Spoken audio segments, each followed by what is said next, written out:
남내륙, 호남 지방의 소나기 예상 강우량은 5에서 최고 70mm입니다. 10시 뉴스를 마칩니다. 아나운서 임수민입니다. KBS.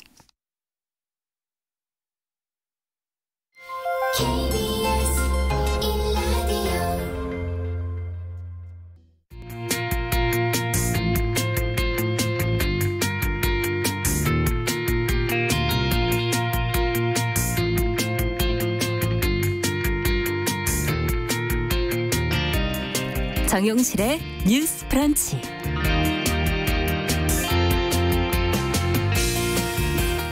안녕하십니까, 정용실입니다. 얼마 전이었죠. 일감이 끊겨 굶주리다가 훈제 달걀 18개를 훔친 40대 건설 노동자에게 징역 18개월이 구형됐다는 소식이 화제가 됐었습니다.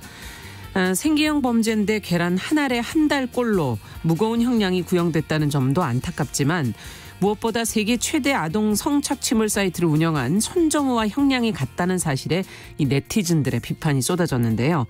자, 원래 일정대로라면 어제 형량이 선고됐어야 하는데 재판부가 선고를 취소하고 변론을 재개하기로 했습니다.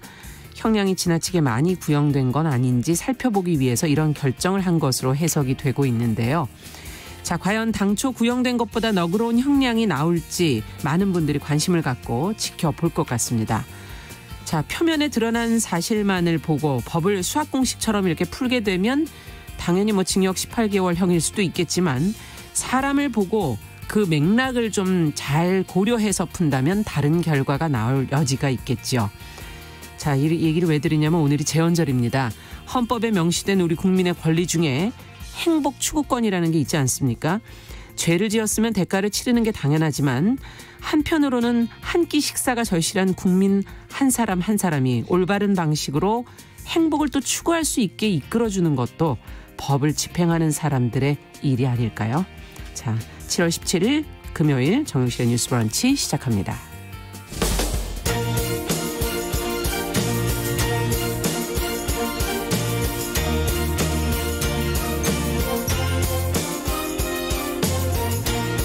여성의 감수성으로 세상을 봅니다. KBS 1라디오 정용실의 뉴스 브런치.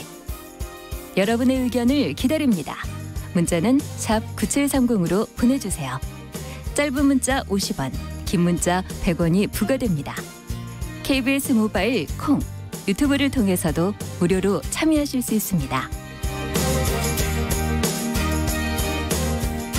네, 정용실의 뉴스 브런치는 항상 여러분들과 함께 프로그램 만들어갑니다. 오늘도 많은 분들이 들어와 주셨어요. 둥글둥글 살자님, 써니스카이님, 김복경님, 제랄드씨님, 예, 이렇게 유튜브로도 오늘 많이 들어와 주셨고요. 그리고 최희철님, 윤서영님, 아카스이즈님, 황정현님, 네, 남기숙님, 이정옥님 이렇게 들어와 주셨습니다. 감사합니다. 자, 오늘도 뉴스픽으로 시작을 해보죠. 더 공감 여성정치연구소의 송문희 박사님, 안녕하세요. 네, 안녕하세요. 전혜영 시사평론가, 안녕하십니까? 네, 안녕하세요. 자, 오늘 첫 번째 뉴스는 문재인 대통령이 어제 국회에서 개원 연설을 했네요. 자, 주요 내용과 여야의 반응 한번 좀 살펴보도록 할까요? 송 박사님께서 좀 정리해 주시겠습니까? 네, 어제 국회 본회의장 분위기가 좋았습니다. 지각 개원이긴 하지만은 48일 만에 이제 개원식을 했고 문재인 대통령이 개원 축하 연설을 했습니다. 네. 핵심적인 내용을 보자면 투기 억제의 모든 수단을 강구하겠다. 즉 부동산 투기로 더 이상 돈 벌 수 없게 하겠다. 이걸 당부했고요. 그리고 이제 공급 확대를 요구하는 야당의 요구도 경청하겠다. 이런 얘기 덧붙였습니다. 네. 그리고 코로나 극복, 한국판 뉴딜에 국회가 협조해달라고 당부를 했고 협치라는 말을 많이 하면서 강조를 했습니다. 이번 회기 중에 공수처장 추천을 완료해달라. 그리고 평화의 발걸음을 멈춰서는 안 된다. 이런 얘기를 했습니다. 네. 그런데 여기에서 조금 주목할 만한 거는 작년 같은 경우에 이제 대통령 9월 달인가 국회 가셨을 때 20대 국회 때 사실 야당 의원들이 귀를 틀어 막고 손으로 가위를 치고 이런 식의 이제 반응을 했었는데 네. 이번 같은 경우에는 대통령 입퇴장 때 다 기립해서 인사를 나누는 훈훈한 분위기를 연출했습니다. 네. 자, 개원 연설 두 분 다 지켜보셨을 텐데 어느 대목을 좀 주목하셨는지 그리고 또 여야 반응들은 또 어떻게 나오고 있는지 얘기를 좀 들어보죠. 제가 보기에는 분위기가 이제 지난번에 비해서 예의는 갖췄지만 꼭 좋았다고만은 볼 수 없다. 뭐 마스크 쓰고 네. 까만색 리본 달고 이런 거는 지금 여권이 너무 독주한다는 일종의 항의를 하는 표시고요. 특히 이제 협치라는 점을 강조할 때 일각에서 약간 에이 뭐 이런 이제 그거 동의할 수 없다라는 이제 탄식이 나온 점 이런 점은 지금 어쨌든 야당이 여권에 대한 불만이 상당 부분 누적되어 있다라는 것을 좀 보여주는 것이죠. 네. 숫자로도 제가 보기에는 협치를 잘한다고 보기에는 좀 무리한 측면이 있습니다. 대통령도 가장 큰 실패가 협치의 실패였다. 20대 국회에 대해서 이렇게 평가를 그렇죠. 했어요. 근데 21대 국회도 참 출발에 앞서서 어떤 여러 가지 숫자를 보면 이게 참 잘했다고 보기에는 어려운 측면이 있습니다. 일단은 국회 개원이 상당히 늦어졌잖아요. 그렇죠. 의원 임기 시작한 지 48일 말인데 헌정사에서 가장 늦은 개원식을 했습니다. 네. 물론 뭐 미래통합당의 책임이 완전히 없다고 할 수는 없지만 176석의 거대 여당이 리더십과 어떤 협치의 정신을 더 잘 발휘해야 된다는 책임에서 완전히 자유로울 수 없는 대목인 거죠. 네. 그런 점은 한 번인 여당에서도 돌아봐야 된다고 생각을 하고요. 두 번째로 저는 올해 5월 28일 청와대에서 여야 신임 원내대표와 대통령이 오찬을 했었는데 네, 네. 여기에도 숨겨진 숫자를 살펴봤더니 이게 무려 566일 만에 처음으로 여야 지도부와 대통령이 만난 것으로 평가를 받고 있습니다. 그러니까 2018년 11월 5일 청와대에서 여야정 상설협의체를 회의한 지 무려 566일 만에 이런 게 이루어졌다는 건데요. 네. 한 번에 만나더라도 깊이 있게 대화하면 좋다라는 말도 일리가 있습니다만 지금처럼 여야가 힘을 합해야 되는 시기에는 자주 만날수록 오히려 그렇죠. 속 깊은 대화가 더 쉽게 될 것이다. 왜냐하면 상대방의 요구가 뭔지 불만이 뭔지를 자주 들어야 해결이 될 것이라고 보거든요. 그래서 대통령이 협치를 강조한 점은 좋습니다만 어쨌든 코로나 전국을 넘어가기 위해서는 국회로 돌아온 통합당과 협치를 적극적으로 시도하는 것은 이제 여당의 책임으로 돌아왔다고 그렇죠. 봅니다. 두 번째 저는 입법의 중요성을 좀 강조하고 싶은데요. 대통령이 지금 부동산 정책에 대해서 최고의 민생 입법 과제라고 강조를 했습니다. 네. 그런데 부동산 대책이라는 것이 워낙 민감한 사안이기 때문에 국회에서의 어떤 여야를 거쳐서 법안이 마련되지 않으면 고칠 수 있는 제도가 이렇게 많지 않습니다. 예를 들면 지금 여당에서 많이 나오는 임대차 3법 중에 전월세 상한제의 경우에는 네. 그 전 국회에서부터 민주당 출신 의원들이 많이 주장을 했었어요. 네. 근데 반대하는 당들에 부딪혀서 이게 법안이 마련되지 못한 것이거든요. 그만큼 부동산 대책은 정부의 규제나 공급도 중요합니다만 여러 가지 입법이 마련되지 않으면 계속 좌지우지 되는 경우가 많습니다. 그래서 이런 입법을 완성하기 위해서라도 야당과의 협치다던가 예. 정책 토론, 잦은 대화 이런 것은 매우 필요하다고 봅니다. 네. 그 협치라는 말을 참 많이 했는데 지금 말씀하셨듯이 야당에서 이제 기본적인 이해는 갖췄지만 의회 독재라고 얘기를 하고 총체적 실정에 우리는 반대한다, 항의하겠다는 의미로 검은색 마스크와 리본을 맸단 말입니다. 네. 이게 무슨 이야기냐. 주호영 원내대표가 대통령 연설 전에 대통령의 입장을 물어봤어요. 무엇이냐. 민주당이 국회의장단도 단독으로 선출하고 상임위원장 18개 독식하고 있고 3차 추경도 단독 심사하고 이런 거에 대해서 어떻게 생각하느냐 했는데 대통령의 답변은 협치는 손바닥도 마주쳐야 소리가 난다. 이걸로 그냥 갈무리가 됐습니다. 즉 단독으로 강행을 하고 있는 여당과 야당 사이에서 청와대가 뭔가 그 교통 정리를 조금 해줄 수 있는 이런 부분도 있을 텐데 이 부분에 대한 언급은 없어서 좀 아쉬웠다. 즉 협치를 강조하면서도 협치의 방법론에 대한 메시지가 없었기 때문에 이 협치라는 말이 좀 공허하게 들리는 그런 부분이 있었다. 그리고 두 번째는 아까 부동산 얘기를 했는데요. 예.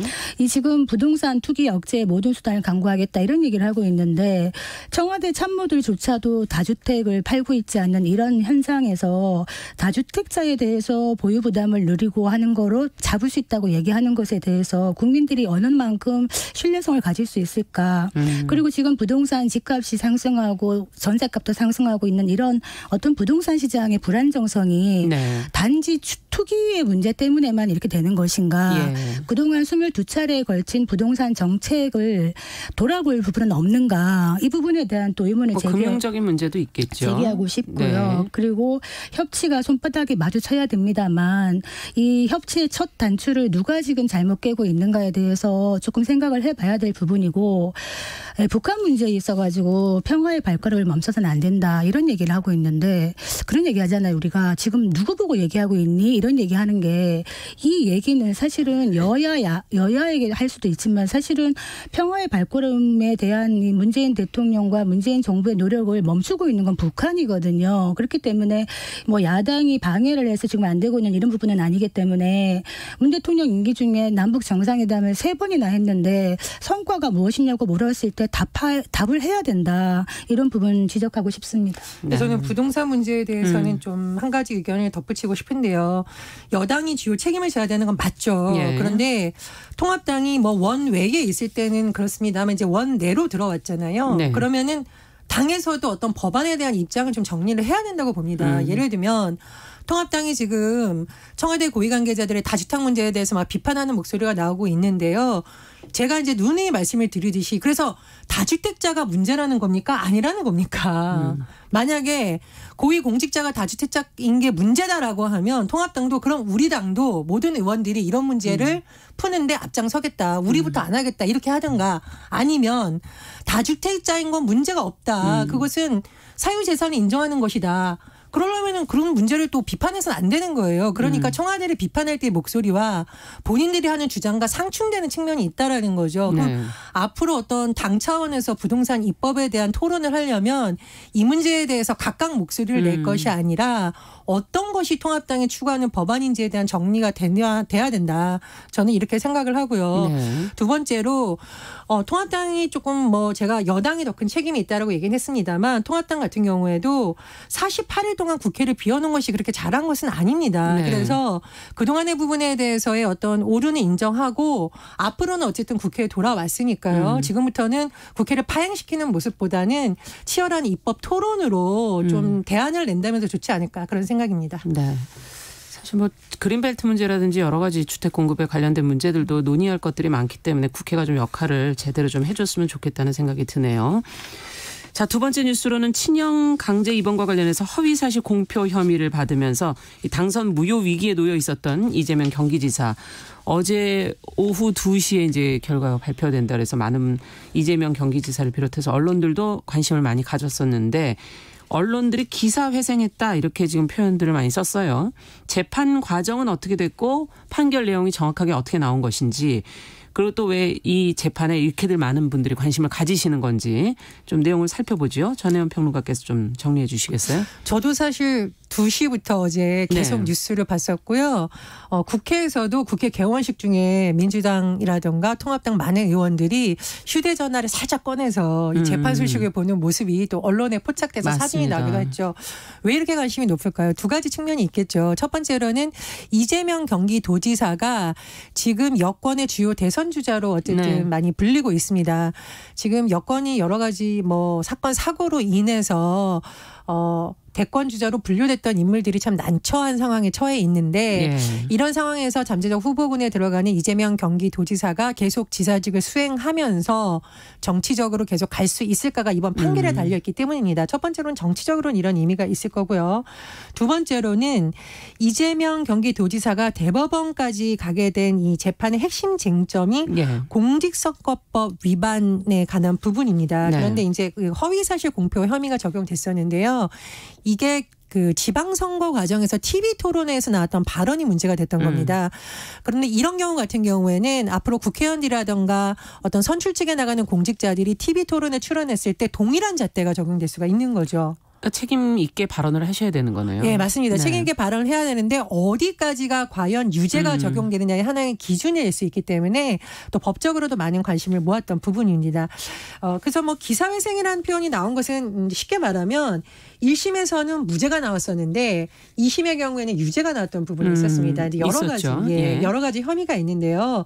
예를 들면 직권남용 권리 행사, 방해 혐의 이런 건 다 1, 2심에서 무죄가 판단이 나왔었는데 핵심 쟁점 즉 도지사직을 계속 유지할 수 있느냐 없느냐의 핵심에 가를 쟁점은 공직선거법 중 허위사실 공표 혐의였습니다. 1심에서는 이것이 무죄가 났었고요. 2심에서는 유죄가 났고 그래서 결국 대법원이 어떤 판결을 내릴까에 굉장히 관심이 모아졌었죠. 만약 공직선거법상 벌금 100만 원 이상의 형이 확정되면 당선 무효가 되는 것도 있고 5년간 피선거권이 박탈됩니다. 그러면 나갈 수도 없는 거죠. 그렇죠. 결론적으로 이재명 지사가 뭐 이번에 무죄가 났습니다만 만에 하나 또 유죄가 나왔다면 경기도지사직을 수행할 수 없는 것은 물론이고 향후 대선에도 출마할 수 없었던 어떤 위기에 놓였었기 때문에 굉장히 관심이 모아졌습니다. 결과적으로 다시 말씀드리면 무죄가 나왔는데요. 재판부의 판단이 그렇습니다.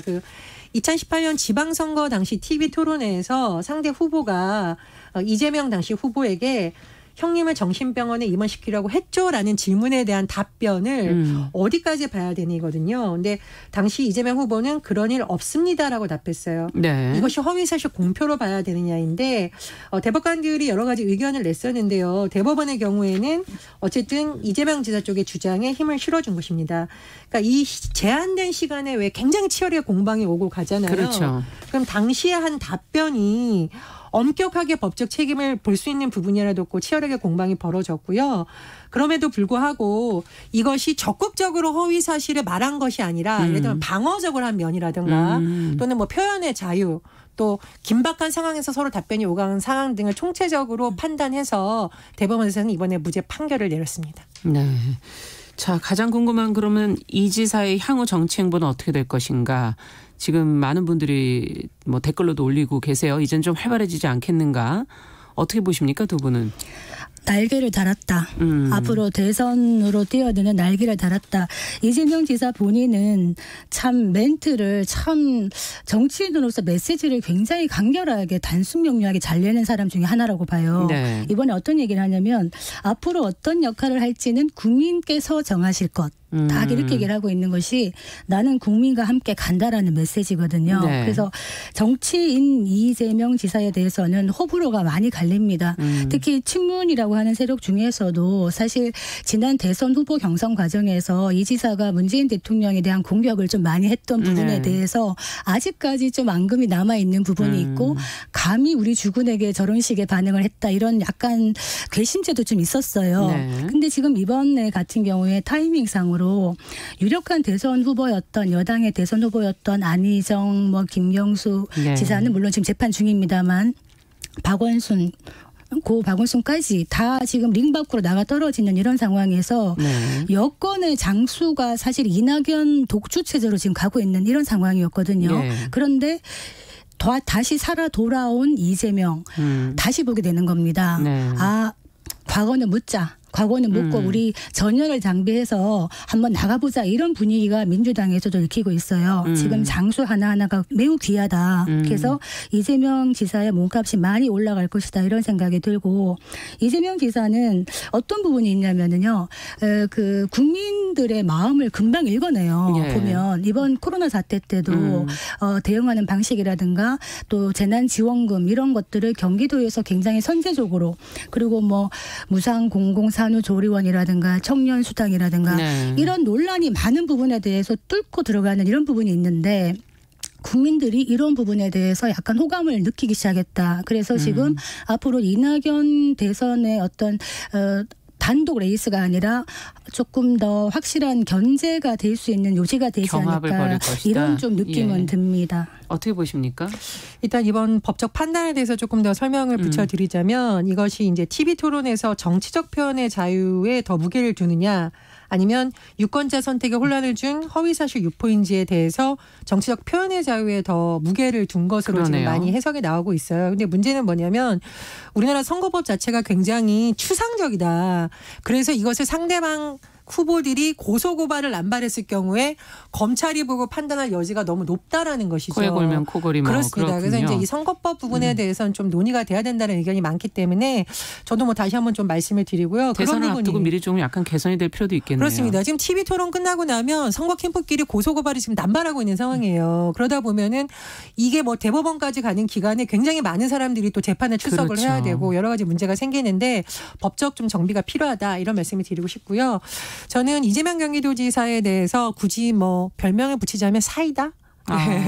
속 시원하게 하는 부분이 있네요. 예. 근데 어떤 분이 그런 말씀 하시더라고요. 사이다는 먹으면 소화가 잘 되는 느낌이 드는데 배는 안 부르다. 이건 사실 예전에 대선 후보 경선 때도 문재인 얘기인가요? 후보 측의 일부 지지자들이 사이다 같은 정치인도 중요하지만 말은 잘못해도 먹으면 배가 든든한 고구마 같은 문재인도 필요하다라는 과정에서 많이 회자됐던 표현입니다. 근데 저는 이재명 지사의 메시지가 간결하고 어떤 청년 문제라든가 또는 기본소득이라든가 재난지원금 문제 그리고 여러 가지 현장에서 발생하는 문제를 회피하는 것이 아니라 돌파하는 것 이런 것은 굉장히 유권자들의 마음에 많이 끌 수 있는 부분이라고 생각을 하는데요. 다만 이것이 경기도가 아닌 전 국민에게 적용될 수 있는 안에 대해서는 앞으로의 고민이 더 필요하다고 봅니다. 물론 아직까지 대선 출마 선언한 것이 아니기 때문에 조금 조심스럽습니다만 예를 들면 청년에 관한 여러 가지 수당 문제라든가 재난지원금 문제 기본소득 논의는 경기도라는 상대적으로 다른 지자체와 비교했을 때 인구도 많고 법인 회사도 많고 그렇죠. 대학도 많고 상대적으로 예산도 풍부한 지자체가 할 수 있는 면이 있습니다. 그러나 우리나라의 모든 것을 봤을 때 경기도처럼 그런 지자체가 아닌 광역단체 중에서는요. 인구가 줄고 있고 그렇죠. 예산도 적고 오히려 청년들보다는 노인들이 지금 빈곤에 허덕이는 것도 있거든요. 그래서 이재명 지사가 큰 어떤 길로 가기 위해서는 국가적 아젠다에 대한 고민이 많이 있어야 되고 앞으로 그런 행보를 보여줄 수 있을지 오히려 더 관심이 집중되지 않을까 이렇게 생각됩니다. 약간 다르게 보면은 우리가 사이다라고 얘기하는 게 사이다만 먹으면 문제가 생기겠죠. 그런데 배도 부른데 사이다까지 먹으면 더 좋은 거 아니에요. 그런데 지금 얘기했던 경기도라는 이제 실험장에서 이 지사가 청년수당이라든가 기본소득 논의를 제일 먼저 하고 나왔고 이 부분들은 사실은 국가적인 차원에서 지금 논의가 되고 있는 차원입니다. 그렇기 때문에 배도 부르고 국민들이 시원함도 느낄 수 있는 이런 정책들을 앞으로 누가 더 잘 펼치느냐에 따라서 국민들의 선호도가 갈라질 텐데 만약에 상대적으로 이제 이낙연 후보 같은 경우에 이 지사와 굉장히 달라요. 스타일도 다르고 정치적인 메시지도 다른데 이낙연 후보 같은 경우에는 젠틀하고 부드럽고 품격 있다. 늘 하는 말이 어떤 질문을 하면 엄중히라는 말을 합니다. 엄중히. 이게 뭐냐면 이낙연 후보 갖고 있는 또 한계일 수도 있는 것이 문재인 정부의 최장수 총리였기 때문에 이낙연 후보의 입장에서는 대선으로 갔을 때 문재인 정부의 성공이 곧 자신의 성공입니다. 이걸 바꿔 얘기하면은 문재인 정부의 어떤 잘못이나 실정에 대해서 비판할 수가 없고 각을 세울 수가 없어요. 즉 당정청과 다른 이야기를 할 수 없는 것이 또 원초적인 한계가 될 수 있다.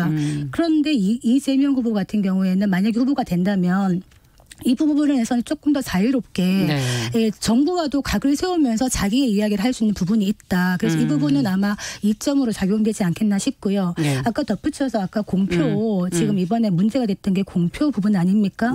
공직선거법에 있는 어떤 조항들을 어떻게 해석하느냐에 따라서 법원에서 어떻게 해석하느냐에 따라서 정치인의 운명이 왔다 갔다 하는 거는 사실은 법률의 어떤 명확성, 예측 가능성에는 많이 반하는 겁니다. 그래서 공표라는 것이 이번에 대법원에서는 이런 얘기를 해요. 사실은 적극적이고 일방적으로 널리 드러내 알리려는 의도가 있어야 공표인데 이번 사건은 그렇게 하지 않고 말하지 않았다. 불리한 사실을 말하지 않았다라고 얘기한 건데 또 팽팽한 5명의 반대 의견은 뭐였냐면 사실은 우리가 어떤 상황에서 그냥 침묵하는 것도 긍정의 의미가 될 수가 있는 것이거든요. 그래서 이런 부분은 앞으로 더 명확하게 할 필요는 있겠다 싶습니다. 법의 개선이 좀 필요하네요. 자, 마지막 뉴스로 좀 가야 되겠습니다. 전북 김제시장 비서실에서는 그 여성 직원이 없다는 기사가 한 언론사가 긍정적인 취지로 보도를 했다가 또 삭제를 하면서 지금 논란이 일고 있는데 이런 것을 이제 펜스룰이 적용이 됐다 이렇게 표현하기도 하거든요. 삭제된 경위에 대해서 지금 타 언론사의 취재 기사가 또 나오기도 했는데 관련 내용을 좀 전혜원 평론가께서 좀 정리를 해 주시겠어요? 일단 펜스룰이라는 단어가 여러 가지 의미로 이제 악용되는 경우가 많은데 마이크 펜스 미국 부통령이 예전에 한 인터뷰에서 아내를 제외한 여성과 단둘이 식사를 하지 않는다. 아내 없이 술자리에 가지 않는다라고 했는데 이것이 마치 여성과 1대1로 만나면 안 된다라고 오용이 되고 있고 이게 자칫하면 여성이 그 자리에 있었기 때문에 문제가 있었다는 식으로 또 오인되고 있다는 비판도 예. 많이 있어요. 예. 그런데 최근에 이제 한 기사가 펜스로를 부추긴다 이런 비판을 받고 있는데요. 한 신문에서 기사를 올렸다가 이제 말씀해 주셔서 삭제를 했어요. 내렸는데 예. 이 내용이 비서실에 여직원 없애라, 여직원 없는 김제시장실 관심 집중입니다. 그래서 저도 이 기사를 좀 이렇게 다른 언론에서 인용한 걸 봤는데 네. 2018년 민선 7기 출범부터 시장 비서실에 여직원을 아예 배치하지 않고 남자 직원만 썼다는 것이 굉장히 긍정평가하는 듯한 기사고 특히 저는 여기 기사 보고 깜짝 놀란 것이 성인지 감수성이 유난히 높은 시장이 이렇게 했다. 그래서 아니 이 기자가 성인지 감수성이라는 단어를 알고 쓰신 건가? 알고 네. 쓰신 건가? 네. 라고 이제 의문이 들었고요. 더 재밌는 것, 재밌다고 하면 안 되죠. 참 더 이상한 것은 서울시장 사건 이후 타 지자체의 벤치마킹 대상으로 검토된다. 이거는 앞으로 비서실은 여직원 쓰지 말아라. 이런 것으로 참 오인될 수 있겠죠. 그러네요. 그래서 뭐 예. 비판이 일어서 해당 언론사에서 지역에서 자체적으로 이제 올라온 기사고 실화 맞지 않아 기사를 삭제하는 게 맞다 판단했다고 내렸는데요. 어쨌든 일부 언론인들의 성인지 감수성이 조금 더 높아져야 된다. 이건 언론의 문제군요. 결국은 그렇죠. 어떻게 그 취재해서 그걸 접근해서 해석하느냐. 그렇습니다. 조금이 네. 아니라 많이 높아져야 된다. 이런 네. 말씀드리고 펜스 있습니다. 룰은 기본적으로 이런 권력형 성범죄의 본질을 흐리는 겁니다. 네. 성폭력의 원인을 피해자에게 돌리는 거예요. 그렇죠. 이 여직원이 문제인 것이 아니지 않습니까?